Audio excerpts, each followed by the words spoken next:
Tanong ko lang, totoo ba na nanghula ang inyong propeta noong 1843 saka 1844? Ang pangalawa po, totoo ba na founder nyo si Ellen G. White?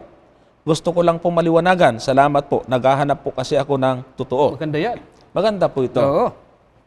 Walang kadala. Walang kadala-dala. Hindi po totoo na nanghula ang inyong propeta noong 1843. Sino pong propeta yung tinutukoy nyo? Si Ellen White? Noong 1843? Nanghula ba siya?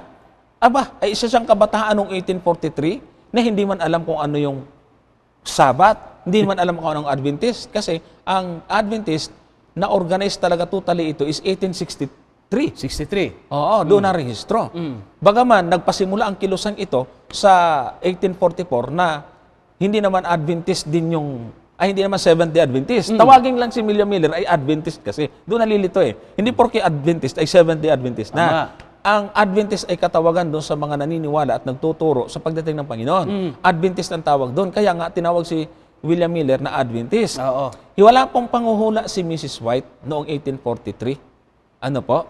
Hindi po totoo yun. Nagpasimula dyan, itong si Miller ay nangaral na ng 1844, darating na si Kristo. Pero hindi yun hula.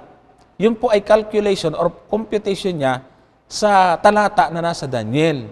Tapos, hindi po sila mga Seventh-day Adventist. Si William Miller ay Baptist. Dapat ang inyo pong pulaan ay mga Baptist. Baptist si William Miller eh. Hindi naman siya nabautismuhan nga talaga dito. Oo nga. Oo, nangaral lang talaga siya tungkol dun sa pagdating ng ating Panginoon at akala niya darating noong October 22, 1844. Pero kung sabihin niyo si Mrs. White yung nanghula, mali. Isa lang siyang tagapakinig ni Miller eh. Oh, wala siyang pakialam doon sa pangangaral ni Miller. Nakikinig siya. Tama. At isa sa naniniwala na tungkol sa pagdating ng Panginoon. Aha. Pero nung time na yun, 1844, walang Seventh-day Adventist na narehistro at naitatag.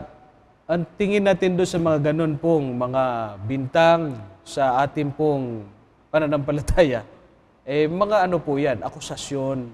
Kasi hearsay yan hearsay ho yan.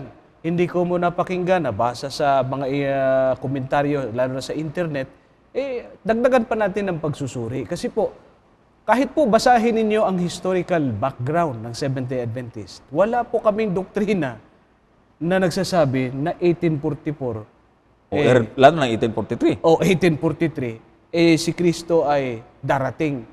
Iyan po ay kay William Miller, kamukha ng sinabi ni Brother Johnson. Napakalaki pong kamalian. Biruin mo, sasabihin mo na yun ay hula ng inyong, ano ba yung pagkasabi niya? Propeta natin. Wala pa nga ho kaming Adventista niya, wala pang religion kami niyang panahon na yan, o organized religion. Paano sasabihin meron? Ay di malaki na pong ano. At yung tao na binabagit ninyo, hindi po siya yun. Si Miller. Ang laki ng problema, Brother Johnson. Hindi po namin propeta si Miller. Ano po? After noong 1844, nagkawatak-watak yan, tinatawag na Great Disappointment. May mga tao lang din na galing doon sa mga naniwala kay Miller na naging founder, Brother Jerry, naging naging pioneer natin ng mga Seventh-day Adventist. Pero si William Miller, hindi sumama sa atin eh. Hindi na nga alam kung saan napunta yung ano na yan. Hindi na siya napunta. Doon lang nagpasimula sa pulutong na yon. Pero after Great Disappointment, doon pa lang nagsimula yung mga taong nag-aral ng tama. At doon, unti-unting dumami at narehistro nga noong 1863 na organize yung Seventh-day Adventist. At tandaan po ninyo, mga kaibigan naming taga-subaybay, yung pong mga nanggaling sa Millerites movement, tawagin, o kaya tinatawag mo kanina term is Adventist na Adventist movement. kasi kung tawagin eh.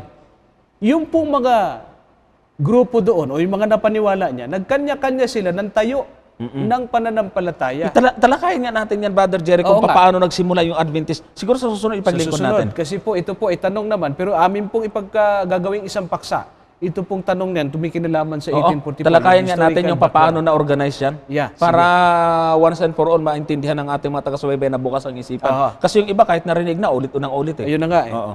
Sige. So yun lang po muna ang aming may paglilingkod. Ano? Abangan po ninyo ang serye po niya na kabuuan po ng pagtalakay natin kung paano po nagpasimula ang Seventh-day Adventist, anong kinalaman po dyan dito sa tinatawag po ninyong 1844. Meron ba o wala? Yan, tama.